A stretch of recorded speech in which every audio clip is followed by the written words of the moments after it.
Welcome to 360 Tamil. இன்னைக்கு இந்த வீடியோல நம்ம எந்த படத்தோட எக்ஸ்பிளனேஷன் பத்தி பார்க்க போறோம்னா, இந்த வருஷம் கன்னட சினிமால வெளியான மார்டின் அப்படின்ற படத்தை பத்தி தான் பார்க்க போறோம். இது ஒரு பக்காவான ஆக்ஷன் த்ரில்லர் படம்னு சொல்லலாம். ஆக்ஷன் கிங் அர்ஜுன் தான் இந்த படத்துக்கான கதையை எழுதியிருக்காரு. துருவா சார்ஜா அப்படின்றவர் தான் இந்த படத்துல லீட் ரோல் பண்ணியிருக்காரு. இந்த படம் தமிழ்லயும் இருக்கு. பார்க்கணும்னு நினைக்கிறவங்க ஃபுல் படத்தை பாருங்க. இந்த படத்தோட எக்ஸ்பிளனேஷனுக்குள்ள போறதுக்கு முன்னாடி இந்த வீடியோக்கு ஒரு லைக் போடுங்க. அது மூலியமா இந்த வீடியோ இன்னும் நிறைய பேர்கிட்ட கொண்டு போய் சேர்க்கப்படும். மேற்கொண்டு டைம் வேஸ்ட் பண்ணாம நம்ம நேரடியா எக்ஸ்பிளனேஷனுக்குள்ள போயிடலாம். படத்தோட ஸ்டார்டிங் சீனே த பேட் கைன்னு ஷர்ட் போட்டு ஒருத்தர் நிறைய பேர் கூட சண்டை போடுறாரு.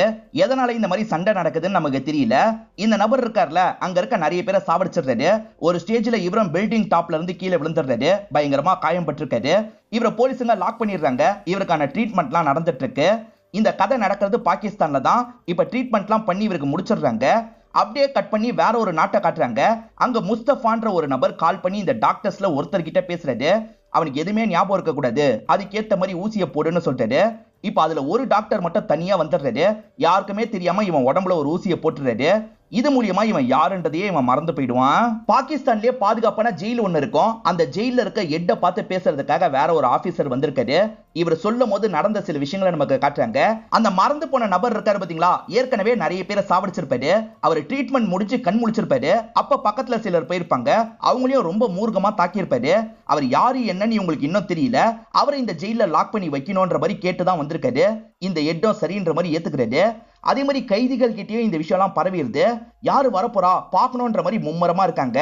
இப்பதான் வண்டியில அந்த நபரை கூட்டு வராங்க. எல்லாத்தையும் மறந்து போனாரு பாத்தீங்களா, அந்த நபருமே வண்டியை விட்டு இறங்க ஆரம்பிக்கிறது. இவரை இதுக்கப்புறம் நான் ஹீரோன்னு சொல்றேன். ஹீரோவோட பேரு என்னன்றதெல்லாம் டீட்டெயிலா தெரியல. இப்ப ஹீரோவும் ஜெயிலுக்குள்ள போயிட்டு இருக்காரு. ஹீரோவை விட்டுட்டு போன நபர் ஹீரோக்கு ரொம்ப பில்டப் கொடுத்தாருல, அவனை அடக்கி வைக்கணும்ன்ற மாதிரி இங்க இருக்க எட்டி யோசிக்கிறது. இப்ப ஹீரோ குளிக்கிற இடத்தை நோக்கி தான் போயிட்டு இருக்காரு. இவர் என்ன பண்றாருன்னா, சில கைதிகள் கிட்ட அவனை போய் அடிங்கன்ற மாதிரி சொல்லிடுறாரு. இப்ப சில கைதிகள் மட்டும் அந்த இடத்துக்கு வந்துடுறாங்க. குளிச்சிட்டு இருக்க மத்தவங்களை இங்க இருந்து கிளம்ப சொல்றாங்க. எல்லாருமே இங்க இருந்து கிளம்பிடுறாங்க. ஆனா ஹீரோ கண்டுக்கவே மாட்டாரு. அவர் பாட்டுக்கு இந்த இடத்துல குளிக்க ஆரம்பிக்கிறது. இவனுங்க என்ன பண்றாங்கன்னா, சட்டுன்னு பக்கத்துல வந்து இவரை போட்டு அடிக்க ஆரம்பிக்கிறாங்க. இவரும் தடுத்து அவங்க கூட பயங்கரமா சண்டை போடுறாரு. அப்பதான் அவர் பயங்கரமா சண்டை போடுறாரு அப்படின்றத நமக்கு காட்டுறாங்க. ஹீரோக்கு தான் யாரு, தன்னோட பேர் என்னன்றது கூட தெரியல. சண்டை போட்டுட்டு இருக்கும் போதே என்னோட பேர் என்ன, நான் யாருன்ற மாதிரிலாம் இவங்க கிட்ட கேட்டுட்டு இருக்காரு. இவங்களுக்கும் அது தெரியாதுல்ல, அடி வாங்கிட்டு இருக்காங்க. இப்படி அடி வாங்கிட்டு இருக்கவங்கள ஒருத்தர் மட்டும் இங்க இருந்து ஓடிடலான்ற மாதிரி வேகமா ஓட ஆரம்பிக்கிறது. ஹீரோவும் விடக்கூடாதுன்ற மாதிரி துரத்துறாரு.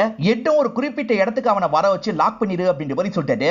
இவன் இருக்கான் பாத்தீங்களா, வேகமா தப்பிக்கிற மாதிரி ஓடுறான். ஆனா ஹீரோவோ ஒரு இடத்துக்குள்ள வர வச்சு லாக் பண்ணிடுறான். ஹீரோவும் அந்த இடத்துல மாட்டிட்டு இருக்காரு. அந்த இடத்துக்குள்ள வர மாதிரி ஒரு கதவு இருக்கு. அந்த கதவுல இருந்து ரெண்டு பேர் வெளியே வராங்க. ஆக்சுவலா இவங்க ரெண்டு பேருமே மோசமான கைதிகள் போல. ரொம்ப வருஷமா ஒரு சின்ன இடத்துல தான் லாக் பண்ணி வச்சிருந்திருப்பாங்க. அதுல ஒருத்தர் இருக்கான் பாத்தீங்களா, என்ன 20 வருஷமா லாக் பண்ணி வச்சிருக்காங்க, எனக்கு கொஞ்சம் விடுதலை கிடைக்கணும்னா உன்னை நல்லா அடிக்கணும், வாடா அப்படின்ற மாதிரிலாம் கூப்பிடுறாரு. இப்ப ஹீரோவும் அவங்க கூட சண்டை போடுறாரு. அவங்க ரெண்டு பேருமே ரொம்ப பலசாலியா இருக்காங்கல்ல, ஹீரோவை போட்டு புரட்டி எடுத்துட்டு இருக்காங்க. போக போக ஹீரோவும் அவங்களுக்கு ஏத்த மாதிரி சண்டை போடுறாரு. ஒரு ஸ்டேஜ்ல ரெண்டு பேரையும் அடிச்சு போட்டுறாரு. இந்த விஷயத்தெல்லாம் வெளியிருந்து கவனிச்சிட்டு இருக்க எட்டே ஷாக் ஆயிடுறாரு.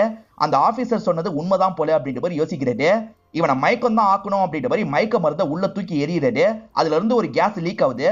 அதுக்கப்புறம் தான் ஹீரோ இந்த இடத்துல மயக்கம் போட்டு பொத்துன்னு கீழே விழுறாரு. ஹீரோ யாரு என்னன்னே தெரியல. இவனை பத்தி முழுசா தெரிஞ்சுக்கணும்னு நினைக்கிறாங்க. இவர் பாடியை ஃபுல்லா ஸ்கேன் பண்ணிடுறாங்க. இவருக்கு முதல்ல என்ன பிரச்சனை, அதே மாதிரி இவன் ஒரு குற்றவாளியான்ற மாதிரிலாம் செக் பண்ணி பார்த்துட்டு இருக்காங்க. இவரை பத்தி எந்த ஒரு டீட்டெயிலும் இவங்களுக்கு கிடைக்க மாட்டேங்குது. அதே மாதிரி இவருக்கு இருக்க ப்ராப்ளத்தை கண்டுபிடிச்சிடுறாங்க. வேற ஒரு டாக்டர் இவரோட உடம்புல ஊசி போட்டாரு பாத்தீங்களா, எல்லாத்தையும் மறக்கிறதுக்கு. அதை பத்தி இந்த டாக்டர் லேடி கண்டுபிடிச்சிடுறாங்க. இவர் எல்லாத்தையும் மறந்ததுக்கு அந்த ஊசி தான் காரணம். கொஞ்சம் கொஞ்சமா இவருக்கு பழசெல்லாம் ஞாபகம் வந்துரும் அப்படின்ற மாதிரி சொல்றாங்க. ஆக்சுவலா இவரோட உடம்புல இருந்து ஒரு புல்லட் எடுத்திருப்பாங்க. இந்த புல்லட்டை பாருங்க, உங்களுக்கு ஏதாவது ஞாபகம் வர வாய்ப்பு இருக்குன்ற மாதிரி தராங்க. இவருமே பாக்குறாரு. அப்ப கூட இவருக்கு எதுவுமே ஞாபகம் வர மாட்டேங்குது. இங்க இருக்க எட்டுக்கு வேற ஹீரோ மேல கோவம் வந்துருது இல்ல, சமயம் கிடைக்கும் போது இவன் கதையை முடிச்சிடணும் அப்படின்ற மாதிரிலாம் யோசிக்கிறாரு. இதனால ஹீரோக்கும் பயம் வருது. இங்க இருந்து தப்பிக்கணும் அப்படின்ற மாதிரி சட்டுன்னு இந்த போலீஸ் ஆபீசர் கூட சண்டை போடுறாரு. ஒரு கேப் கிடைக்குது. அந்த கேப்ல இந்த இடமே பிளாஸ்ட் ஆகிற மாதிரி பண்ணிட்டு இவர் மட்டும் குதிச்சிடுறாரு. இப்ப நியூஸ்ல ஹீரோவோட போட்டோவை போடுறாங்க. இவன் தேடப்படுற குற்றவாளி ஜெயிலை விட்டு தப்பிச்சிருக்கான், யாரு பார்த்தாலும் உடனே தகவலை கொடுங்கன்ற மாதிரி தான் நியூஸ்ல சொல்லிட்டு இருக்காங்க. அந்த நியூஸ் எல்லாம் கவனிச்சுக்கிட்டே இவரும் கிராஸ் பண்ணி போயிட்டு இருக்காரு. இவர் கையில விலங்களா இருக்கு பாத்தீங்களா, அதெல்லாம் ஒரு இடத்துக்கு வந்து கட் பண்ணிடுறாரு.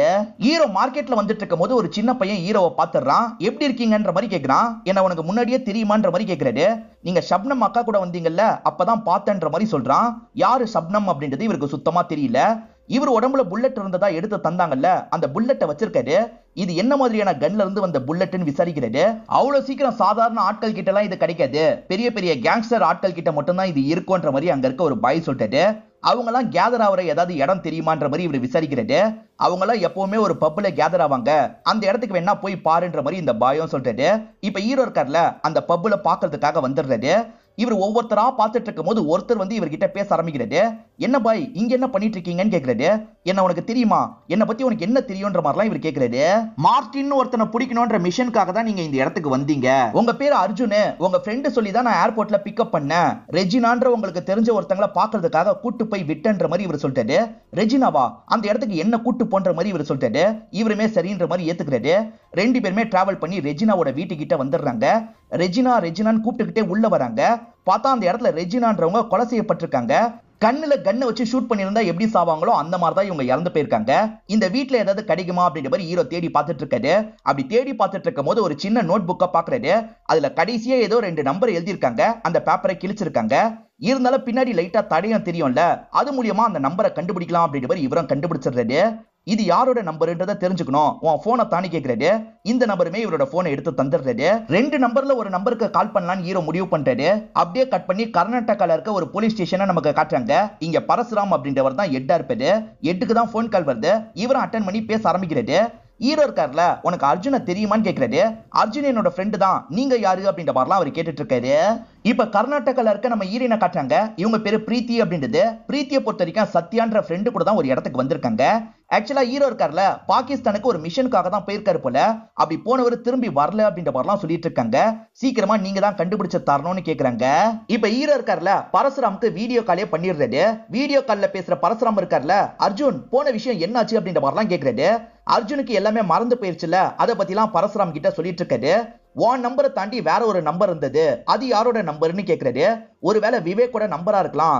இதுக்கப்புறம் போன்ல பேச முடியாது, நம்ம நேரடியா பேசிக்கலாம், நீ அவர்கிட்ட பேசி எப்படியாவது இந்தியா வந்து சேரு அப்படின்ற மாதிரிலாம் சொல்றாரு. இப்ப வேற ஒரு சைடு நமக்கு ஹீரோயினை காட்டுறாங்க. ஹீரோயினும் எப்படியாவது கண்டுபிடிச்சு கொடுங்கன்ற மாதிரி கேக்குறாங்க. கவலைப்படாதீங்க, பாகிஸ்தானுக்கு நான் தகவல் அனுப்புறேன், சீக்கிரமாவே கண்டுபிடிச்சிடலாம் அப்படின்ற மாதிரிலாம் சொல்லிட்டு சரின்ற மாதிரி இவங்க 2 பேருமே இங்க இருந்து கிளம்புறாங்க. இப்பதான் பிரீத்தியும் பழைய விஷயங்களெல்லாம் யோசிச்சு பாக்குறாங்க. நமக்கு நடந்த விஷயத்த பிளாஷ்பேக்கா காட்டுறாங்க. பிரீத்தி இருக்காங்கல்ல, மலைப்பகுதியை நோக்கி நடந்து போயிட்டு இருக்காங்க. அப்படி போயிட்டு இருக்கும் போது மலை சரிவுலாம் ஏற்படுது. வண்டியில தான் இவர் வந்துட்டு இருப்பாரு. வந்துட்டு இருக்கவர் என்ன பண்றாருன்னா, சட்டுன்னு இவங்களை வண்டியில ஏத்தி அங்கிருந்து கூட்டு போறாரு. இவங்களுக்கு எந்த ஒரு காயமோ படாம ஹீரோ காப்பாத்திடுறாரு. ஆனா ஹீரோயின் பயங்கரமா கோவப்படுறாங்க. எவ்வளவு கஷ்டப்பட்டு தெரியுமா அவ்வளவு தூரம் நடந்தேன், எதுக்காக என்ன கீழே கூட்டு வந்தீங்க, இப்ப பாருங்க நான் திரும்பி நடக்கணும் அப்படின்ற மாதிரி சொல்லிட்டாங்க. எங்க நான் விட்டு இருந்தா நீங்க செத்துருப்பீங்க அப்படின்ற மாதிரி இவர் சொல்லிட்டாரு. நான் செத்து போனா உங்களுக்கு என்னன்ற மாதிரி திரும்பி மேல நோக்கி நடக்க ஆரம்பிக்கிறாங்க. ஓஹோ கதை அப்படி போதா, திரும்பி மேல போவீங்கல்ல, அங்க இருந்து தள்ளி விட்டு சாவடிச்சிடுறேன்ற மாதிரி பின்னாடியே வந்துட்டு இருக்காரு. இவங்க வந்து ஒரு இடத்துல நிக்கிறாங்க. ஆக்சுவலா இவங்க தாத்தா இருக்காருல, சோல்ஜரா இருப்பாரு. கொஞ்சம் தள்ளி இருக்க ஒரு பகுதியில தான் இறந்து போயிருப்பாரு. அந்த இடத்துல கொடியை ஏத்தணுன்றதுக்காக தான் வந்திருக்காங்க. தாத்தா இறந்து போனது பாகிஸ்தான் பகுதியா இருக்கும், அங்க ஏத்த முடியாம தான் இந்த இடத்துல இவங்க ஏத்தி வச்சிருக்காங்க. ஆனா அந்த இடத்துலயே வேற யாரோ ஏத்தி வச்சிருக்காங்க. அங்க யாரு ஏத்தி இருக்கா அப்படின்ற மாதிரி இவங்க யோசிச்சுட்டு இருக்காங்க. ஹீரோ தான் ஏத்தி இருக்காருன்னு தெரிய வருது. இங்க வந்து ஆபீசர்ஸ் தான் இத பத்தி சொல்றாங்க. அங்க நிறைய பேர் இறந்து போயிருப்பாங்க. அவங்க ஞாபகார்த்தமா ஹீரோ தான் அந்த வேலையை பண்ணிருக்காரு. பார்டரை தாண்டறதுல நிறைய ரிஸ்க் எல்லாம் இருக்குல்ல, அதெல்லாம் தாண்டி தான் ஹீரோ இந்த விஷயத்த பண்ணிருப்பாரு. இதனால இங்க இருக்க ஆபீசர்ஸ் எல்லாம் ஹீரோவை பாராட்டிட்டு இருக்காங்க. இதனால ஹீரோயினுக்கும் லைட்டா ஹீரோவை பிடிக்க ஆரம்பிச்சிருது. இவங்க 2 பேருமே பேசிக்கிட்டே கீழே இறங்கி வந்துட்டு இருக்காங்க. ஹீரோயின் ஸ்லிப் ஆகி விழுந்துடுறாங்க. இவர் தான் கையை கொடுத்து எழுப்பி விடுறாரு. இவங்க 2 பேருக்குமே ஒருத்தர் லைட்டா பிடிக்க ஆரம்பிச்சிருது. இந்த இடத்துல ஒரு சாங் மாதிரி காட்டுறாங்க. இப்படிதான் இவங்க 2 பேருமே லவ் பண்ண ஆரம்பிச்சிருப்பாங்க. கதை பிரசன்ட்டுக்கு வந்துருது. ரெஜினா வீட்டுக்கு ஒரு நபர் கூட்டு போனாரு பாத்தீங்களா, அவர் தான் இப்ப இவரை இந்தியாவுக்கு அனுப்பி வைக்கிற வேலையெல்லாம் பாக்குறாரு. ஒரு வழியா இவரும் இந்தியாவுக்கு வந்து சேர்ந்துடுறாரு. இப்ப பரசுராம மீட் பண்ணோன்னு ஒரு ரயில்வே ஸ்டேஷன்ல வெயிட் பண்ணிட்டு இருக்காரு. அப்படி வெயிட் பண்ணிட்டு இருக்கும் போது யாரோ லாங்ல இருந்து இவரை குறி பார்த்துட்டு இருக்காங்க. யாரு என்னன்றது தெரியல. இவர் வெயிட் பண்ணிட்டு இருக்கும் போது பரசுராமம் பேசுறதுக்காக அந்த இடத்துக்கு வந்துடுறாரு. பரசுராம் மேல லேசர் லைட் அடிக்கிறதை இவர் கவனிக்கிறாரு. யாரோ ஷூட் பண்ண ட்ரை பண்றாங்கன்னு ஹீரோ புரிஞ்சுக்கிறாரு. பரசுராம காப்பாத்தி இங்க இருந்து ஓடிட்டு இருக்காரு. ஆனா அதுக்குள்ளேயே பரசுராம் மேல ஒரு புல்லட் பட்டது போல பரசுராம கொஞ்சம் கொஞ்சமா இறந்து போயிட்டு இருக்காரு. அடுத்த டார்கெட் விவேகா இருக்க கூட வாய்ப்பு இருக்கு, விவேக காப்பாத்து அப்படின்ற மாதிரிலாம் பரசுராம் பேசிட்டு இருக்காரு. அப்ப கண்ணுலயே புல்லட் வந்து படுது. இப்ப ஹீரோ இருக்கார்ல, இன்னொரு ஃப்ரெண்டை காப்பாத்தணும்னு யோசிக்கிறாரு. இப்ப விவேக்கு கால் பண்ணி பேசுறாரு. நீ எங்க இருக்கன்னு கேக்குறாரு. அவர் சண்டை போறதுக்கு ரெடி ஆயிட்டு இருக்காரு. இவர் ஆபத்துன்னு சொல்றதுக்குள்ளேயே காலு கட் ஆயிருது. ஹீரோ என்ன சொல்ல வந்தாருன்னு கேட்காம இவருமே சண்டை போடுறதுக்காக அந்த இடத்துக்கு போயிட்டு இருக்காரு. விவேக்கு ஆபத்துன்னு புரிஞ்சு ஹீரோ இங்க இருந்து கிளம்புறாரு. ஹீரோவை போக விடாம தடுக்கணும் அப்படின்ற மாதிரி நிறைய பேர் தடுக்கிறதுக்காக வராங்க. அவங்கள மீறி அந்த இடத்துக்கு இவர் வேகமா போயிட்டு இருக்காரு. ஆக்சுவலா அந்த விவேக் சண்டை போட்டுட்டு இருக்கும் போது லாங்ல இருந்து ஒரு லேடி குறி பார்த்துட்டு இருக்காங்க. இந்த லேடியோட பேரு சாரா அப்படின்றது. இவங்க யாரு என்னன்றது கதை போக போக உங்களுக்கே புரியும். ரொம்ப லாங்ல இருந்து அவரை எய்ம் பண்ணிட்டு இருக்க மாதிரி நமக்கு காட்டுறாங்க. ஈரவும் எப்படியாவது தடுத்துடணும் அப்படின்ற மாதிரி வேகமா இந்த இடத்தை நோக்கி வந்துட்டு இருக்காரு. நிறைய பேர் துரத்துனாங்கல்ல, அவங்களெல்லாம் அடிச்சு போட்டுறாரு. இப்ப அந்த விவேக் சண்டை போட்டுட்டு இருக்க இடத்துக்கும் வந்துடுறாரு. இவர் பக்கத்துல வரும்போது விவேக்க ஷூட் பண்ணிடுறாங்க. ஷூட் பண்ணதுல அவரோட கண்ணுல புல்லட் பட்டு அவர் இறந்து போயிடுறாரு. என்ன ஒரே மாதிரி எல்லாரையும் சாவடிக்கிறாங்க அப்படின்ற மாதிரி இவரும் இந்த இடத்துல யோசிக்கிறாரு. இவரோட ஃப்ரெண்ட்ஸ் தான் அடுத்தடுத்து சாவடிக்கப்படுறாங்க. யார் இந்த வேலையை பண்றாங்க கண்டுபிடிக்கணும் அப்படின்ற மாதிரிலாம் இவர் யோசிக்கிறாரு. இவர் ஃப்ரெண்டு விவேக்கோட இறுதி சடங்கு அவரோட வீட்டுல நடந்துட்டு இருக்கு. ஒய்ஃப் சோகமா அந்த இடத்துல உட்காந்துட்டு இருக்காங்க. ஹீரோ வந்ததை பார்த்தோன்னா வேகமா ஹீரோக்கு பக்கத்துல வந்து பேச ஆரம்பிக்கிறாங்க. பாருங்கண்ணே, அநியாயத்துக்கு யாரோ சாவடிச்சிட்டாங்க. உங்க கல்யாணத்தை முன்ன நின்று நடத்தணும்னு ஆசைப்பட்டாரு, அதுக்குள்ள இப்படி ஆயிடுச்சு அப்படின்ற மாதிரிலாம் சொல்லிட்டு இருக்காங்க. கல்யாணமா பத்திரிக்கை கிடைக்குமான்ற மாதிரி இவர் கேட்கிறாரு. இப்ப இவங்களுமே பத்திரிகை எடுத்து தராங்க. பிரீத்தின்ற ஒரு பொண்ணு கூட தான் நமக்கு கல்யாணம் பிளான் பண்ணிருக்காங்கன்னு ஹீரோக்கு இந்த இடத்துல புரிய ஆரம்பிக்குது. அப்படியே கட் பண்ணி பிரீத்தியை நமக்கு காட்டுறாங்க. ஏற்கனவே இவங்களுக்கு நிச்சயதார்த்தம் முடிஞ்சிருக்கும். அந்த மோதிரத்தை இவங்க சோகமா பார்த்துட்டு இருக்காங்க. இங்கதான் திரும்பி பிளாஷ்பேக்கை இவங்க யோசிச்சு பாக்குறாங்க. ஹீரோவை பொறுத்த வரைக்கும் அனாதையா இருப்பாரு. ஹீரோயின் பாட்டி கிட்ட பேசுறதுக்காக வந்துடுறாரு. உங்க பேத்தியை நான் லவ் பண்றேன், தயவு செஞ்சு எனக்கு கல்யாணம் பண்ணி வைங்கன்ற மாதிரிலாம் கேட்கிறாரு. ஃபேமிலியை சேர்ந்து யாருமே இந்த விஷயத்துக்கு ஏத்துக்க மாட்டாங்க. ஆனா பாட்டி இருக்காங்கல்ல, எனக்கு ஓகேன்ற மாதிரி ஏத்துக்கிறாங்க. ஆக்சுவலா ஹீரோ மத்த சோல்ஜர்ஸ்க்காக அந்த இடத்துல போய் கொடியெல்லாம் நட்டு வச்சார்ல, அதை பத்தி எல்லாம் பேத்தி சொல்லியிருப்பாங்க. இதனால தான் பாட்டிக்கு ரொம்ப பிடிச்சிருது. ரெண்டு பேருக்கும் நிச்சயதார்த்தம் பண்ணி வச்சிடலான்ற மாதிரி முடிவு பண்ணிருப்பாங்க. ரெண்டு பேருக்குமே நல்லபடியா நிச்சயதார்த்தம் எல்லாம் முடிஞ்சிருது. ஈரின் இதெல்லாம் யோசிச்சு பார்த்து ஃபீல் பண்ணிட்டு இருக்கும் போது இந்த இடத்துக்கு சத்யா வந்துடுறாரு. கவலைப்படாத, ஹீரோ சீக்கிரமா இந்த இடத்துக்கு வந்துருவான்ற மாதிரி சொல்லிட்டாரு. ஆக்சுவலா ஹீரோ அந்த கல்யாண சத்திரத்துக்கு வந்திருப்பாரு. யார் இந்த இடத்தை புக் பண்ணா டீடைல்ஸ் வேணும்ன்ற மாதிரி கேட்டிருப்பாரு. அப்படிதான் சத்யாவோட நம்பரை கண்டுபிடிச்சு சத்யா கிட்ட போன்ல பேசியிருப்பாரு. ரெண்டு பேருமே ஒரு இடத்துல வச்சு மீட்டும் பண்ணிருப்பாங்க. மார்டின் ஒரு நபரை பிடிக்கிற வரைக்கும் ஹீரோயினை பத்திரமான இடத்துல வச்சிருக்க சொன்னல, அந்த மாதிரி தான் வச்சிருந்தேன் அப்படின்ற மாதிரி சத்யா சொல்லிட்டாரு. ஹீரோ மார்டின் யாரையோ பிடிக்கிறதுக்கு ட்ரை பண்ணிருக்காரு போல. ஏன்னா இதுக்கு முன்னாடி இவர் சில ஃப்ரெண்ட்ஸை மீட் பண்ணார்ல, அவங்களும் இதே விஷயத்தை தான் சொல்லியிருப்பாங்க. அதை தான் சத்யாவும் சொல்றாரு. இது சீக்கிரட்டான இடத்துல நான் வச்சிருக்க சொன்னா, எனக்கு அதெல்லாம் ஞாபகம் இல்ல, எனக்கு எதுவுமே ஞாபகம் இல்லை அப்படின்ற மாதிரி சொல்லிட்டாரு. நீ ஈரினை வந்து பாரு, ஏதாவது ஞாபகம் வர வாய்ப்பு இருக்குன்னு சத்யா சொல்லிட்டாரு. அப்படிதான் ஈரின் இருக்க இடத்துக்கு இவரை கூட்டு வராரு. ஈரினும் இவரை பார்த்தோம் பயங்கரமா சந்தோஷப்படுறாங்க. ஒரு காலாவது பண்ணிருக்கலாம்ல, ஏன் கால் கூட பண்ணலன்ற மாதிரிலாம் கேட்கறாங்க. அவன் டயர்டா வந்திருக்கான், ஏதாவது குடிக்க எத்துடுவா அப்படின்ற மாதிரி சத்யாவும் ஈரினை கொஞ்சம் தள்ளி அனுப்பி விடுறாரு. என்னடா இப்ப ஏதாவது ஞாபகம் வந்ததா அப்படின்ற மாதிரி ஃப்ரெண்டு கிட்ட கேட்கறாரு. இப்ப கூட எனக்கு சுத்தமா ஞாபகம் வரல அப்படின்ற மாதிரி இந்த இடத்துல ஹீரோ சொல்றாரு. யாரும் தெரியல, என் ஃப்ரெண்ட்ஸ் ஒவ்வொருத்தரா குறி வச்சு சாவடிச்சிட்டு இருக்கான், அவன் மட்டும் என் கையில மாட்டினானா சாவடிச்சிருவேன் அப்படின்ற மாதிரி ஹீரோ சொல்லிட்டாரு. அப்ப ஈரனுக்கும் ஆபத்து இருக்கான்ற மாதிரி சத்யா கேட்கிறாரு. ஈரனுக்கு ஆபத்து வர விட மாட்டேன்ற மாதிரி ஹீரோவும் சொல்றாரு. ஈர உடம்புல ஊசியை போடுங்கன்னு ஒரு நபர் சொன்னார்ல, அவரை இப்பதான் தெளிவா காட்டுறாங்க. இவரோட பேரு முஸ்தபா அப்படின்றது. இவர் யாரு என்னன்னு டீடைலா நமக்கு தெரியல. ஆனா இவர் இருக்கார்ல, ஈரன் கதையை முடிங்கன்ற மாதிரி ஆளுங்களெல்லாம் செட் பண்றாரு. ஆளுங்களும் சரின்ற மாதிரிலாம் இந்த இடத்துல ஏத்துக்கிறாங்க. ஈர இருக்கார்ல, ஈரனை கோயிலுக்காக வெளியே கூட்டு வந்திருக்காரு. இப்படி கூட்டு வந்த இடத்தை கண்டுபிடிச்சு அவங்க வந்துடுறாங்க போல. ஈரனுக்கு தெரியாம ஈரவும் சண்டை போட்டுட்டு இருக்காரு. ஈரன் பார்க்கும் போது மட்டும் நார்மலா நிக்கிற மாதிரிலாம் நடிச்சிட்டு இருக்காரு. இப்படியே கொஞ்ச நேரம் மேனேஜ் பண்ணிட்டு இருக்காரு. இப்ப நிறைய ஆட்கள் வந்துடுறாங்க. இவர் இருக்கார்ல, நீ ஃப்ரெண்டு கூட கோயிலுக்குள்ள போயிட்டு வா, நான் வெளியே இருக்கன்ற மாதிரி அனுப்பி விடுறாரு. இப்போ அந்த ஆட்கள் கூட சண்டை போடலான்ற மாதிரி ரெடி ஆகுறாரு. ஏகப்பட்ட ஆட்கள் வந்திருப்பாங்க. இவரும் அவங்க கூட பயங்கரமா சண்டை போடுறாரு. இப்ப ஹீரோக்கு தான் யாருன்றது ஞாபகம் வந்துருது போல. இப்ப மேனரிஸ் எல்லாம் டோட்டலா மாறிடுது. கொஞ்சம் வித்தியாசமா சண்டை போட்டுட்டு இருக்காரு. இவர் சண்டை போட்டுட்டு இருக்கும் போது சாரான்ற பொண்ணு இந்த இடத்துக்கு வந்துடுறாங்க. இவங்க தான் அந்த விவேக கொலை பண்ணிருப்பாங்க. ஹீரோவையும் கொலை பண்ணுவாங்கன்னு பார்த்தா ஹீரோக்கு சப்போர்ட்டா சண்டை போடுறாங்க. ஒரு ஸ்டேஜ்ல ஹீரோவை அடிக்க வந்த ஆட்கள் எல்லாம் அடிச்சு துரத்துறாங்க. இப்போ ஆட்களும் சேர போடுறாங்க. இவர் உட்காந்துக்கிறாரு. சாரா பக்கத்துல வந்து நின்னுக்கிறாங்க. இப்பதான் சத்யா இந்த இடத்துக்கு வராரு. அர்ஜுன் இவங்க எல்லாம் யாரா அப்படின்ற மாதிரி இவரை பார்த்து கேட்கிறாரு. அதுக்கு இவர் இருக்கார்ல, யாரா அர்ஜுன், நான் அர்ஜுனே கிடையாது அப்படின்ற மாதிரி கன்னை வச்சு சத்யாவை ஷூட் பண்றாரு. சத்யா பறந்து போய் கீழே விழுறாரு.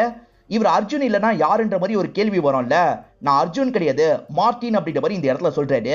இங்கதான் படத்தோட இன்ட்ரோல போடுறாங்க. இப்பதான் உண்மையான அர்ஜுனை காட்டுறாங்க. அதாவது உண்மையான ஹீரோவை காட்டுறாங்க. அவர் ஒரு ஹாஸ்பிட்டல்ல தான் கண்மூடிக்கிறாரு. இவருக்கு பக்கத்துல ஷப்னம்னு ஒருத்தங்க இருக்காங்க. அந்த ஷப்னம் தான் நடந்த விஷயத்த சொல்லிட்டு இருக்காங்க. மார்டின் தப்புஸ்டான், எப்படியாவது மார்டினை பிடிக்கணும் அப்படின்ற மாதிரிலாம் சொல்றாங்க. ஆக மொத்தத்துல மார்டின் அர்ஜுன் ஒரே மாதிரி இருப்பாங்க போல. இதுக்கப்புறம் இந்த கேரக்டரை தான் நான் ஹீரோன்னு சொல்லுவேன். அதுக்கேற்ற மாதிரி நீங்க புரிஞ்சுக்கோங்க. இப்ப மார்டின் நமக்கு காட்டுறாங்க. மார்டின் ஒரு 20 நாளா இந்த இடத்துல இருந்திருக்க மாட்டாரு. இவர் இல்லாததுனால நாய் சாப்பிட்டுருக்கவே செஞ்சிருக்காது. சாப்பிடுன்ற மாதிரி அந்த நாய்க்கு பிஸ்கெட் எல்லாம் ஊட்டி விடுறது.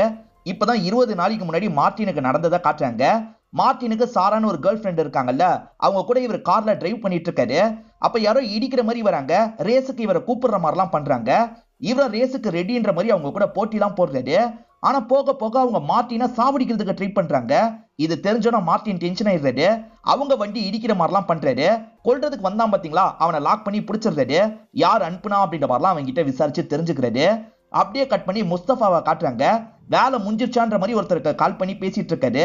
அப்பன்னு பார்த்து யாரோ இவரோட வண்டியில பெட்ரோல்லாம் அடிச்சிட்டு இருக்காங்க. அதே மாதிரி வண்டியை கொளுத்தி விட்டுறாங்க. வண்டி எரிஞ்சிட்டு இருக்கும் போது கரெக்டா இந்த இடத்துக்கு மார்ட்டின் வந்துடுறாரு. என்ன கொல்றதுக்காக நீ தான் ஆள் அனுப்பியிருக்க, எதுக்காக அனுப்புன அப்படின்ற மாதிரி கேட்கிறாரு. என் சரக்கெல்லாம் புடிச்சு வச்சல, அதனால தான் அப்படின்ற மாதிரி முஸ்தபா சொல்றாரு. இப்பதான் சில விஷயங்களை நமக்கு காட்டுறாங்க. கடல் வழியா முஸ்தபா இருக்கார்ல, நிறைய கண்டெய்னரை கொண்டு வரணும்னு நினைப்பாரு. ஆனா கண்டெய்னர்லாம் ஒருத்தர் லாக் பண்ணி வச்சிருப்பாரு. லாக் பண்ணி வச்ச ஆபீசர் தான் அர்ஜுனா இருப்பாரு. அர்ஜுனா காலி பண்ணுங்கன்ற மாதிரி இவர் ஆளெல்லாம் அனுப்பியிருப்பாரு. ஆனா அர்ஜுன் இருக்கார்ல, தனியாலாம் அந்த ஆட்கள் எல்லாரையும் அடிச்சு போட்டுறாரு. அச்சஸ் எல்லாம் நம்மள மாதிரியே வேற ஒருத்தன் இருக்கான்றது மார்ட்டினுக்கு புரிஞ்சிருது. மேற்கொண்டு சொல்லுன்ற மாதிரி முஸ்தபா கிட்ட கேட்கிறாரு. முஸ்தபாவும் மேற்கொண்டு சொல்ல ஆரம்பிக்கிறாரு. சரி, அர்ஜுனை பேசி கரெக்ட் பண்ணிடலாம் நினைச்சிருப்பாரு. உனக்கு எவ்வளவு காசு வேணுமோ வாங்கிக்கோ, அந்த கண்டெய்னர்லாம் என்கிட்ட தந்துரு அப்படின்ற மாதிரி கேட்கிறாரு. ஆனா ஹீரோ அதுக்கு ஏத்துக்க மாட்டாரு. வெளிநாட்டுல தூக்கி போடுற மாத்திரையெல்லாம் இவர் இந்த இடத்துக்கு கொண்டு வந்து பிசினஸ் பண்ணிட்டு இருக்காரு. இதனால தான் இந்தியால நிறைய பேருக்கு உடல்நல ப்ராப்ளம்லாம் ஏற்படுது. கண்டிப்பா என்னால இந்த விஷயத்த பண்ண முடியாது. அதே மாதிரி அந்த கண்டெய்னர் என்கிட்ட தான் பத்திரமா இருக்கு, உங்ககிட்ட என்னைக்கும் தரமாட்டேன் அப்படின்ற மாதிரி சொல்லிடுறாரு. முஸ்தபா சொன்ன அமௌண்ட் பெரிய அமௌண்டா இருக்கும். இதனால மார்ட்டின் இருக்கார்ல, அந்த கண்டெய்னர்லாம் நான் உனக்கு எடுத்து தரேன்ற மாதிரி சொல்லிட்டாரு. அன்னைக்கு டீல் பேச வரும்போது நல்லவன் மாதிரி பேசின, இப்ப மட்டும் மாத்தி பேசுற அப்படின்ற மாதிரி முஸ்தபா கேட்கிறாரு. ஏன்னா முஸ்தபா இன்னமும் மார்ட்டினா அர்ஜுன் நினைச்சிட்டு இருக்காரு. நான் வேற அவன் வேற, அவனுக்கு கால் போட்டு தான்ற மாதிரி சொல்லிட்டாரு. இப்ப இந்த முஸ்தபாவும் வீடியோ கால் போட்டு தந்துடுறாரு. வீடியோ கால்ல அர்ஜுன் தெளிவா தெரியுறாரு. ஆனா மார்ட்டின் இருக்கார்ல, கையை வச்சு இவரை மறைச்சுக்கிறாரு. ஏன்டா மறைச்சு பேசுற, முகத்தை காட்டு அப்படின்ற மாதிரிலாம் அர்ஜுன் கேட்கிறாரு. நேரம் வரும்போது என்னோட முகத்தை உனக்கு காட்டுறேன், முஸ்தபாவோட கண்டெய்னர் எல்லாத்தையும் தூக்குவேன், முடிஞ்சா தடுத்துக்கோ அப்படின்ற மாதிரி சொல்லிட்டாரு. என்ன மீறி உன்னால கண்டெய்னரை தூக்க முடியாதுன்ற மாதிரி அர்ஜுனும் சொல்லிட்டாரு. இப்ப கதை பிரசன்ட்டுக்கு வந்துருது. அர்ஜுனை பாகிஸ்தான்ல லாக் பண்ணி வச்சிருக்காங்க. ஆனா நான் பிடிக்க வந்தவன் கெட்டவன் அவன் தான் அப்படின்ற மாதிரி இவர் புரிய வச்சிட்டு இருக்காரு. இப்ப சிசிடிவில ஒரே மாதிரி 2 பேர் இருக்காங்க. அர்ஜுன் நல்லவர்ன்றதையும் உங்களுக்கு புரியுது. அதனால அர்ஜுனை இந்தியாவுக்கு அனுப்புற வேலையெல்லாம் பார்க்க ஆரம்பிக்கிறாங்க. இந்தியாவுக்கு போற பிளைட்ல ஹீரோ உட்காந்து இருக்காரு. கொஞ்ச நாளைக்கு முன்னாடி நடந்த விஷயத்த ஹீரோ யோசிச்சு பாக்குற மாதிரி நமக்கு காட்ட ஆரம்பிக்கிறாங்க. ஹீரோ இருக்கார்ல, திடீர்னு ஸ்டேஷனுக்கு வராரு. அந்த ஸ்டேஷன்ல நிறைய ஆட்கள் இருப்பாங்க. இவர் கன் எடுத்து அந்த ஆட்கள் எல்லாரையும் ஷூட் பண்ணி சாவடிச்சிடுறாரு. உண்மையில ஷூட் பண்ணது மார்ட்டினா தான் இருக்கும். ஆனா எல்லாருமே ஹீரோ மேலதான் சந்தேகப்படுறாங்க. எதுக்காக இப்படி பண்ணன்ற மாதிரிலாம் கேக்குறாங்க. பண்ணது நான் இல்ல, என்ன மாதிரியே இருக்க வேற ஒருத்தன்ற மாதிரி இவர் சொல்றாரு. நிறைய வெளிநாடுகள்ல ஒரு கேங்கு கிரைம் பண்ணிக்கிட்டே இருப்பாங்க. அவங்க கிரைம் பண்ற எல்லா இடத்துலயுமே சரி, சாவடிச்சாங்கன்னா கண்ணில் ஷூட் பண்ணி தான் சாவடிப்பாங்க. அந்த கேங்ல நிறைய ஆட்கள் கூட பிடிபட்டு இருப்பாங்க. ஆனா கேங்கோட ஹெட் யாரு, அவன் பார்க்க எப்படி இருப்பான்றது யாருக்குமே தெரியாது. அந்த கேங் அந்த அளவுக்கு கிரைம்ஸ் எல்லாம் பண்ணிருக்காங்க. அந்த கேங்கோட ஹெட் எப்படி இருப்பான்னு இப்பதான் எனக்கு தெரியுது. கண்டிப்பா அதுதான் மார்ட்டின், அவன் தான் அச்சியசலா என்ன மாதிரியே இருந்திருக்கான் அப்படின்ற மாதிரிலாம் சொல்லிட்டாரு. ஆனா இவர் சொல்ற விஷயத்த சீனியர் ஏத்துக்க மாட்டாரு. நீ கொலை பண்ணிட்டு கதெல்லாம் விட்டுட்டு இருக்கியா, இதெல்லாம் எங்களால ஏத்துக்க முடியாது, நீ இதுக்கான தண்டனை அனுபவிக்கணும் அப்படின்ற மாதிரி சொல்லிட்டாரு. இப்போ ஒரு செல்லுல ஹீரோவை லாக் பண்ணி வச்சிடுறாரு. இப்ப அங்க ஒரு போலீஸ் ஆபீசர் வந்து ஹீரோக்கு ஒரு போனை தராரு. அந்த போன்ல பார்த்தா எதிர அவன் தான் பேசிட்டு இருக்கான். நான் என்னோட முகத்தை காட்டுறேன்னு சொன்னல, இப்ப காட்டிட்டேன் அப்படின்ற மாதிரி சொல்றான். இவங்க 2 பேருமே டோப்பல் கேங்கர் அப்படின்றது தெரிய வருது. ஆக்சுவலா பிளட் ரிலேஷனா இல்லாம பார்க்க ஒரே மாதிரி இருக்காங்கல்ல, அவங்கள டோப்பல் கேங்கர் அப்படின்ற மாதிரி சொல்லுவாங்க. கொஞ்ச நேரத்திலே அந்த நெட்வொர்க்குக்கு பின்னாடி நான் தான் இருக்க வாய்ப்பு இருக்குன்னு கண்டுபிடிச்சல, நீ பெரிய ஆள் தான் அப்படின்ற மாதிரி மார்ட்டின் பாராட்டுறாரு. உன்கிட்ட சொன்ன டீல நான் முடிப்பேன்னு சொல்லிட்டாரு. ஆனா அர்ஜுன் நடக்க விட மாட்டேன்னு சொல்லிட்டாரு. அர்ஜுனுக்கு பரசுராம்னு ஒரு ஃப்ரெண்ட் இருக்கார்ல, அவர் தான் ஜெயில இருந்து இவரை காப்பாத்திருப்பாரு. மார்ட்டின் அடுத்த மூவ் என்னன்றதை கண்டுபிடிக்கிறதுக்கு மார்ட்டினோட ஆளை பிடிக்கணும்னு யோசிக்கிறாங்க. மார்ட்டின் ஆள் எப்பவுமே ஒரு பப்புக்கு போவான், அந்த இடத்துக்கு போலான்ற மாதிரி இவங்க 2 பேருமே முடிவு பண்றாங்க. ஹீரோ இருக்கார்ல, மார்ட்டின் கெட்டப்ல அந்த பப்புக்கு வராது. இதனால அந்த ஆளே வந்து இவர்கிட்ட பேச ஆரம்பிக்கிறான். மார்ட்டின் பாய், நீங்க இன்னும் பாகிஸ்தானுக்கு போலியா, ஒரு வேலை இருக்கிறதா சொன்னீங்களே அப்படின்ற மாதிரிலாம் சொல்லிட்டு இருக்கான். அப்படி சொல்லிட்டு இருக்கும் போதுதான் இவர் மார்ட்டின் இல்லன்னு தெரிய வருது. இப்ப சட்டுன்னு இவருமே லாக் பண்ணிடுறாரு. ஒழுங்கு மரியாதையா எதுக்காக போயிருக்கான்னு சொல்லு அப்படின்ற மாதிரி டீடைல் எல்லாம் கலெக்ட் பண்ணிடுறாரு. மார்ட்டின் ஏதோ ஒரு வேலைக்காக பாகிஸ்தானுக்கு போயிருக்கான்னு தெரியுது, எதுக்காகன்னு தெரியல. பாகிஸ்தானுக்கு போலான்ற மாதிரி தான் அர்ஜுன் கிளம்பிட்டு இருக்காரு. சத்யாக்கு கால் பண்ணி ஈரின பத்திரமா ஒரு இடத்துல வச்சுக்கோ, அந்த இடம் யாருக்கும் தெரியக்கூடாது அப்படின்ற மாதிரி சொல்லிடுறாரு. இவரை பிக்கப் பண்றதுக்காக ஒரு நபர் வெயிட் பண்ணிட்டு இருக்காரு. பிக்கப் பண்ணவர் ரெஜினா வீட்டுக்கு கூட்டு வந்துடுறாரு. ரெஜினாவும் டெக்னிக்கலா என்ன சப்போர்ட் பண்ணுமோ அதை நான் பண்றேன்ற மாதிரி சொல்லிட்டாங்க. சப்னமும் கூடியே இருப்பான்ற மாதிரி சப்னம்னு ஒரு பொண்ணு அறிமுகப்படுத்தி வைக்கிறாங்க. சப்னமும் இவரும் சேர்ந்த மாதிரி தான் கிளம்புறதுக்கு தயாராகிறாங்க. போறதுக்கு முன்னாடி இவர் இருக்காரு பாத்தீங்களா, விவேக் நம்பரும் பரசுராம் நம்பரும் எழுதியிருக்கேன் பாத்துக்கோன்ற மாதிரி தராரு. இவர் தனியா மார்ட்டின் கூட சண்டை போட முடியாது இல்ல, அதனால ஒரு கேங்க ஃபார்ம் பண்ணணுன்றதுக்காக தான் அலைஞ்சிட்டு இருக்காரு. இந்த மாதிரி மார்க்கெட்ல அலைஞ்சிட்டு இருக்கும் போது தான் அந்த சின்ன பையன் பார்த்திருப்பான். இதனால தான் ஷப்னம் கூட நீங்க வந்தீங்கன்னு மார்ட்டின் கிட்டே இவன் சொல்லியிருப்பான். ஆனா வந்தது அர்ஜுனா இருக்கும். அர்ஜுனுமே கேங்க எங்க போய் பார்க்கலான்ற மாதிரிலாம் விசாரிக்கிறாரு. ஒரு இடத்த சொன்னோம்னா அந்த இடத்துக்கு ஷப்னம் கூட இவர் போயிட்டு இருக்காரு. இப்ப ரெஜினா வேலைலாம் பார்த்துட்டு இருக்கும் போது இந்த இடத்துக்கு மார்ட்டின் வந்துடுறாரு. ஆனா மார்ட்டின் இருக்கார்ல, அர்ஜுன் மாதிரிலாம் இந்த இடத்துல மேனரிசம் பண்ணிட்டு இருக்காரு. அர்ஜுன் என்ன நீ அதுக்குள்ள வந்துட்டு அப்படின்ற மாதிரிலாம் ரெஜினா பேசிட்டு இருக்காங்க. ரெஜினா கிட்ட இருந்து உண்மையை வாங்கணும்ன்ற மாதிரி இவர் நினைக்கிறாரு. ஆனா ரெஜினா இவர் மார்ட்டின்ன்றத ஒரு ஸ்டேஜ்ல கண்டுபிடிச்சிடுறாங்க. நான் ஏமாறுவேன்னு நினைச்சியா, எந்த டீட்டெயிலும் உங்ககிட்ட சொல்ல மாட்டேன் அப்படின்ற மாதிரிலாம் சொல்றாங்க. இதனால சாரா இருக்காங்கல்ல, ரெஜினா கதையை முடிச்சிடுறாங்க. மார்ட்டின் இருக்கார்ல, என்ன பிடிக்கிறதுக்காக அவன் பாகிஸ்தானுக்கு வந்திருக்கான்றத கண்டுபிடிச்சான்ல, அவன் இப்ப எங்க இருக்கான்றதையும் நான் சீக்கிரமா கண்டுபிடிச்சிருவேன்ற மாதிரி சொல்றாரு. இவர் எப்படி கண்டுபிடிச்சாருன்னு நமக்கு காட்டுறாங்க. சாதாரணமா மார்ட்டின் நியூஸ் சேனலை பார்த்திருப்பாரு. அதுல அர்ஜுன் ஒரு கார்ல ஏறி போறது பதிவாயிருக்கும். ஓஹோ, அர்ஜுன் இந்த இடத்துக்கு வந்திருக்கான் போல, என்ன பிடிக்கிறதுக்காக தான் வந்திருக்கான் அப்படின்ற மாதிரிலாம் இவர் யோசிச்சிருப்பாரு. இப்ப இந்த வீட்ல ஏதாவது கிடைக்குமான்னு தேடி பாக்குறாரு. அப்பதான் பேப்பர்ல 2 நம்பர் எழுதி இருக்கிறது தெரிய வருது. அதை கிழிச்சு போன்ற மாதிரி இவர் தான் கிழிச்சிருப்பாரு. அப்படியே கட் பண்ணி அர்ஜுனை நமக்கு காட்டுறாங்க. அவரும் ஒரு கேங்க பாக்குறதுக்காக வந்துடுறாரு. இவன் கதையை முடிக்கணும்ன்ற மாதிரி மார்ட்டின் போட்டோவை தராரு. என்னடா உன் போட்டோவையே தந்திருக்க அப்படின்ற மாதிரி அந்த கேங்க சேர்ந்தவங்க கேக்குறாங்க. பார்க்காம என்ன மாதிரியே தான் இருப்பான், ஆனா நாங்க 2 பேருமே வேற வேறன்னு சொல்றாரு.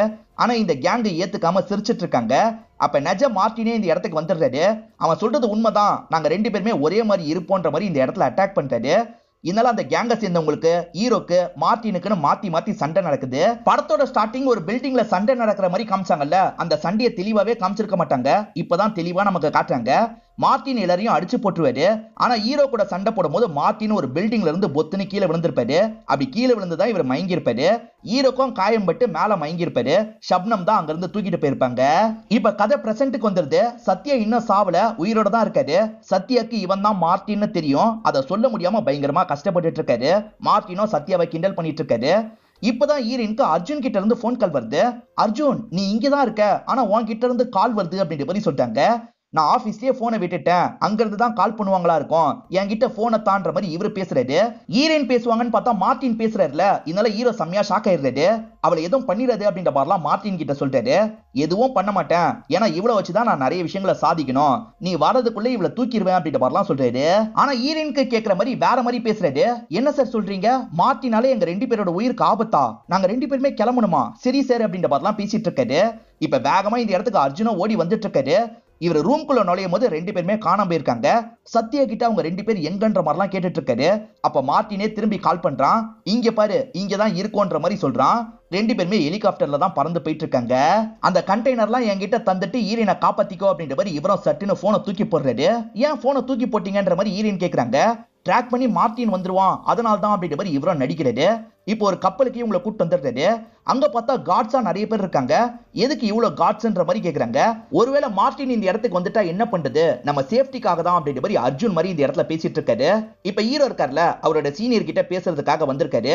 இப்ப சீனியருக்கு 2 பேர் இருக்கிறது கன்ஃபார்ம் ஆயிருது. புடிச்சு வச்சிருக்க கண்டெய்னரை தந்தா இந்த நாட்டுக்கே பிரச்சனை ஆகும் சார், அந்த கண்டெய்னரை காலி பண்ணிடலாம் அப்படின்ற மாதிரி சொல்லிட்டாரு. அதுக்கு நீ லீகலா நிறைய பிரச்சனையை ஃபேஸ் பண்ண வேண்டி இருக்கும்ன்ற மாதிரி சீனியர் சொல்லிட்டாரு. எந்த பிரச்சனை வந்தாலும் சரி சார், நான் டெஸ்ட்ராய் தான் பண்ண போறேன்ற மாதிரி சொல்றாரு. ஈரனை பொறுத்த வரைக்கும் இங்க இருக்கிறது மார்ட்டின்னு தெரியாதுல்ல, அதனால ஹீரோ கிட்ட பேசுற மாதிரி சகஜமா பேசிட்டு இருக்காங்க. கட்டிலாம் பிடிச்சிட்டு இருக்காங்க. ஆனா ஒரு ஸ்டேஜ்ல இவரும் தள்ளி விட்டுறாரு. நான் உன்னோட பாய் ஃப்ரெண்டா அர்ஜுன் கிடையாது, நான் தான் மார்ட்டின், என்ன பிடிக்கிறதுக்கு தான் அவன் ட்ரை பண்ணிட்டு இருக்கான், அவனை வச்சு எனக்கு ஒரு வேலை ஆகணும், அதுக்காக தான் உன்னை தூக்கியிருக்கேன், நான் உன்னை எதுவுமே பண்ண மாட்டேன், அவன் வேலையை முடிச்சிட்டான்னு வச்சுக்கோ உன்னை அமைதியா அனுப்பி விட்டுருவேன், வேலையை மட்டும் முடிக்கலன்னு வச்சுக்கோ உன்னை சாமி கிட்ட அனுப்பி விட்டுருவேன் அப்படின்ற மாதிரிலாம் மிரட்டிட்டு இருக்கான். இப்ப அர்ஜுன் கிட்ட இருந்து கால் வருது. இந்த மார்ட்டினா அவரை கிண்டல் பண்ணும் அப்படின்ற மாதிரி முடிவு பண்றான். உன் கேர்ள் ஃப்ரெண்ட் எனக்கு பக்கத்துல தான் இருக்கா, கேர்ள் ஃப்ரெண்ட் என்ன கிஸ் தான் பண்ணிட்டு இருக்கா அப்படின்ற மாதிரிலாம் கிண்டல் பண்றான். உண்மையில இவன் கேர்ள் ஃப்ரெண்ட் சாராவை தான் இவன் கிஸ் பண்ணிட்டு இருக்கான். ஆனா அர்ஜுன் கிட்ட அந்த மாதிரி பொய்லாம் சொல்லிட்டு இருக்கான். ஒழுங்கா கண்டெய்னரை விட்டுரு, இல்லனா என்ன ஆகும்னு எனக்கு தெரியாது அப்படின்ற மாதிரி மிரட்டுறான். நான் நினைக்கிற விஷயத்தை தான் ஈரேனும் நினைப்பா, என்ன ஆனாலும் சரி அந்த கண்டெய்னரை உன்கிட்ட ஒப்படைக்க முடியாது அப்படின்ற மாதிரி அர்ஜுன் சொல்றாரு. இதனால மார்ட்டின் பயங்கரமா டென்ஷன் ஆயிடுறான். வேற மெத்தட்ல தான் அந்த கண்டெய்னர்லாம் தூக்கணும் அப்படின்ற மாதிரி யோசிக்கிறான். இப்ப முஸ்தபாக்கு கால் பண்ணி பேசுறான். அவன் கிட்ட இருந்து கண்டெய்னரை தூக்கி உன்கிட்ட ஒப்படைக்கிறது என்னோட பொறுப்பு, பேசின காசை தந்துடணும்னு சொல்றான். நான் தந்துடுறேன் அப்படின்ற மாதிரிலாம் முஸ்தபா சொல்லிட்டாரு. ஆனா முஸ்தபா என்ன நினைக்கிறாருன்னா 2 பேரோட கதையை முடிக்கணும்னு நினைக்கிறாரு. ரெண்டு பேர்னாலையும் ஃபியூச்சர்ல நமக்கு ஆபத்து வர வாய்ப்பு இருக்குன்னு யோசிக்கிறாரு. அர்ஜுன் ஒரு பகுதியில இருந்து இன்னொரு பகுதிக்கு கொண்டு போய் டிஸ்ட்ராய் பண்ற மாதிரி தான் பிளான் வச்சிருப்பாரு. அப்படி கொண்டு போற வழியிலேயே நம்ம எப்படியாவது அர்ஜுனை காலி பண்ணி அதை தூக்கணும். வழியில மார்டின் கூட வருவான், மார்டின் கதையும் சேர்த்து முடிக்கணும். எவ்வளவு ஆளுங்கனாலும் போங்கன்ற மாதிரி முஸ்தபா சொல்றாரு. அதுக்கேத்த மாதிரி ஆளுங்கெல்லாம் வந்துட்டு இருக்காங்க. முதல்ல இந்த இடத்துல அர்ஜுன் மட்டும் தான் இருக்காரு. அர்ஜுன் தான் தனியா இவங்க எல்லாரையும் சமாளிச்சிட்டு இருக்காரு. அவனுங்க கண்டெய்னரை தூக்க ட்ரை பண்ணிட்டு இருக்காங்க. ஆனா இவர் உள்ள புந்து தடுக்கிற வேலையெல்லாம் பார்த்துட்டு இருக்காரு. ஒரு ஸ்டேஜ்ல இவர் அட்டாக் பண்ணலாம் ஆரம்பிக்கிறாங்க. அப்பதான் மார்டின் இந்த இடத்துல என்ட்ரியை கொடுக்குறாரு. மார்டின் இருக்கார்ல, இவங்க ஆட்கள் எல்லாரையும் ஷூட் பண்ணி காலி பண்ணிட்டு இருக்காரு. ஏன்னா ஒரு மிலிட்டரி டேங்க்ல தான் அந்த இடத்துக்கு வந்திருக்காரு. முஸ்தபா ஏகப்பட்ட ஆட்களை அனுப்புனா பாத்தீங்களா, அந்த ஆட்கள் எல்லாரையும் மார்டின் காலி பண்ணிடுறாரு. அதே மாதிரி மார்டின் ஆளுங்களை விட்டு அந்த முஸ்தபாவையும் ஒரு இடத்துல லாக் பண்ணிடுறாரு. அதே மாதிரி இவங்க ரெண்டு பேருமே இப்பதான் நேர் எதிரா மீட் பண்ணிக்கிறாங்க. இவங்க ரெண்டு பேருமே இந்த இடத்துல சண்டைலாம் போட்டுக்க ஆரம்பிக்கிறாங்க. இவங்க ரெண்டு பேருமே ஈக்குவலா சண்டை போட்டுட்டு இருக்க விஷயத்தை நமக்கு காட்டுறாங்க. அப்படியே இந்த சீனை திடீர்னு கட் பண்ணிடுறாங்க. இப்ப அந்த இடத்துல எல்லாமே முடிஞ்ச மாதிரி காட்டுறாங்க.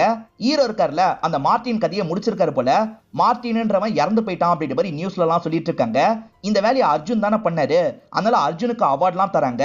அவார்டு வாங்கிட்டு நடக்கிற அர்ஜுன் இருக்கார்ல, நடந்த விஷயத்தை யோசிச்சு பாக்குறாரு. சண்டை நடந்துட்டு இருக்கும் போது அர்ஜுன் தான் அந்த மார்டின் கிட்ட மாட்டிருப்பாரு. ஆனா மார்டினை ஷூட் பண்ணாம அர்ஜுன் கிட்ட பேச ஆரம்பிக்கிறான். உனக்கு தெரிஞ்சது என்ன? அதுல மாத்திரைகள் வரது மட்டும் தானே உனக்கு தெரியும். ஆனா அதை தாண்டி நிறைய விஷயங்கள் வந்தது, அதாவது நிறைய கன்னு, நிறைய வெடிப்பொருள்லாம் வந்தது அப்படின்ற மாதிரி சொல்றான். இப்ப ரெண்டு கண்டெய்னரை வேற ஒரு இடத்துல இருந்து இவன் தனியா கொண்டு வரான். அதை மார்டின் இவ்வளவு நாள் வச்சிருந்திருக்கான் போல. இப்பதான் அந்த கண்டெய்னர் இந்த இடத்துக்கு வருது. அது முழுக்க முழுக்க கன்னா தான் இருக்கு. அந்த கன்னை பாகிஸ்தானுக்கு அனுப்புறது தான் இந்த முஸ்தபாவோட வேலையா இருக்கும். நிறைய அழிவுக்கு இந்த முஸ்தபா தான் காரணமா இருக்கான். இந்த விஷயத்தை பத்தி தெரிஞ்சுக்கிறதுக்காக தான் நான் பாகிஸ்தானுக்கே போனேன்ற மாதிரி மார்டின் சொல்றான். அதே மாதிரி மார்டின் வேற சில ஷாக்கிங்கான விஷயத்த சொல்றான். உன் ஃப்ரெண்ட்ஸ் எல்லாம் நல்லவங்க தானே நினைக்கிற, அவங்கள நம்பி தானே கண்டெய்னரை தந்த. ஆனா நீ ஃப்ரெண்ட்ஸ் நம்பின எல்லாருமே உனக்கே தெரியாம ரெண்டு கண்டெய்னரை தூக்கி அவங்கிட்டே தந்துட்டாங்க. அதுலதான் ஆயுதங்கள்லாம் இருந்தது அப்படின்ற மாதிரி மார்டின் சொல்லிட்டு இருக்காரு. இதனால தான் மார்டின் அந்த ஃப்ரெண்ட்ஸை காலி பண்ணிருப்பாரு. ஆக்சுவலா ஹீரோ கிட்ட அவங்க ஃப்ரெண்ட்ஸ் மாதிரி பழகி இருப்பாங்க. ஆனா முஸ்தபா கிட்ட தனிப்பட்ட முறையில டீலிங் வச்சிருப்பாங்க. அந்த ரெண்டு கண்டெய்னர் முக்கியம், அதை மட்டும் தூக்கி தாங்கன்ற மாதிரி கேட்டிருப்பாரு. இந்த ஃப்ரெண்ட்ஸ் அவருக்காக தூக்கி தந்திருப்பாங்க. இத பத்தி எல்லாம் மார்டின் தான் இந்த இடத்துல சொல்லிட்டு இருக்காரு. விசாரிக்க போகும்போது தான் இதெல்லாம் தெரிய வந்தது. அதனால தான் உன் ஃப்ரெண்ட்ஸோட கதையெல்லாம் முடிச்சன்ற மாதிரி சொல்லிட்டாரு. சத்யா எந்த தப்பும் பண்ணிருக்க மாட்டாரு. அதனால தான் அவன் சாவர மாதிரிலாம் ஷூட் பண்ணிருக்க மாட்டாரு. காயம் மட்டும் தான் ஏற்பட்டிருக்கும். நான் கெட்டவன் தான், ஆனா என்னை விட இவன் தான் ரொம்ப மோசமானவன் அப்படின்ற மாதிரிலாம் எக்ஸ்பிளைன் பண்ணிட்டு இருக்காரு. இதனால முஸ்தபா இருக்கான்ல, ஓடி வந்து இவர் அட்டாக் பண்ணலாம்னு நினைக்கிறாரு. அதுக்குள்ள இவர் கால்லயே ஷூட் பண்ணி அவனை நிக்க வச்சிடுறாரு. இதெல்லாம் பண்ணதுக்கு மார்டின் ஒரு ஃபேவர் கேட்கறான். அதாவது மார்டின்ன்ற அடையாளமே அழிஞ்சிரணும், இவன் தான் மார்டின்ன்ற மாதிரி இவன் கதையை முடிச்சுக்கோ, என்னை விட்டுரு அப்படின்ற மாதிரிலாம் கேட்டுட்டு இருக்காரு. இதுக்கு நீ ஓகேனா கன்னை தரன்ற மாதிரி ஒரு ஸ்டேஜ்ல ஹீரோ கிட்ட கன்னை தந்துடுறாரு. ஆனா கன்னை வாங்கின ஹீரோ இருக்கார்ல, மார்டினை குறி வைக்கிறாரு. மார்டின் பயந்துட்டு இருக்கும் போது மார்டினை ஷூட் பண்ணாம அந்த முஸ்தபாவை ஷூட் பண்ணி சாவடிச்சிடுறாரு. நீ சொன்ன டீல் எனக்கு ஓகே, இங்க இருந்து கிளம்பிக்கோ, ஆனா சீக்கிரமே உன்னை புடி பண்ற மாதிரி ஹீரோ சொல்லிட்டாரு. இப்ப மார்டின் இருக்கான்ல, இங்க இருக்க கண்டெய்னர் எல்லாத்தையும் காலி பண்ணி கிளம்பி போயிருப்பான். இப்படிதான் ஹீரோக்கு அவார்டு கிடைச்சிருக்கும். இப்ப பிரசன்ட்ல நடக்கிறத நமக்கு காட்டுறாங்க. ஒரு நாட்டுல பெரிய அட்டாக்லாம் நடக்குது. இத மார்டின் கூட பண்ணிருக்க வாய்ப்பு இருக்குன்னு நினைக்கிறாரு. அப்பதான் இவருக்கு மார்டின் கிட்ட இருந்து போன் கால் வருது. எந்த நாட்டுல எந்த அட்டாக் நடந்தாலும் என்ன பத்தி தான் யோசிக்கிற போல அப்படின்ற மாதிரி மார்டினும் கிண்டல் பண்ற மாதிரி பேசிட்டு இருக்காரு. இப்ப மார்டின் மொட்டெல்லாம் போட்டு கொஞ்சம் வித்தியாசமா இருக்காரு. இந்த அட்டாக் பண்ணது நீ தானே எனக்கு கன்ஃபார்மா தெரியும், சீக்கிரமே உன்னை பிடிப்ப மார்டின் அப்படின்ற மாதிரி சொல்லிட்டாரு. மார்டினா? மார்டின் தான் ஏற்கனவே செத்துட்டானே, என்ன எப்படி நீ மார்டின் பிடிப்ப? இப்ப என்னோட பேரே வேற, என் பேரு ரைனோ அப்படின்ற மாதிரிலாம் சொல்றாரு. ஏற்கனவே மார்டின் நிறைய நாட்டுல கிரைம்லாம் பண்ணிட்டு இருந்தான் பாத்தீங்களா, அதே மாதிரிதான் இப்ப ரைனோன்ற அடையாளத்தோட நிறைய கிரைம்லாம் பண்ணிட்டு இருக்கான். திரும்பி உங்களுக்குள்ள ஃபேஸ் ஆஃப் இருக்குன்ற மாதிரி காமிச்சு நமக்கு செகண்ட் பார்ட்டுக்கு லீடு கொடுத்து படத்தை முடிச்சிடுறாங்க.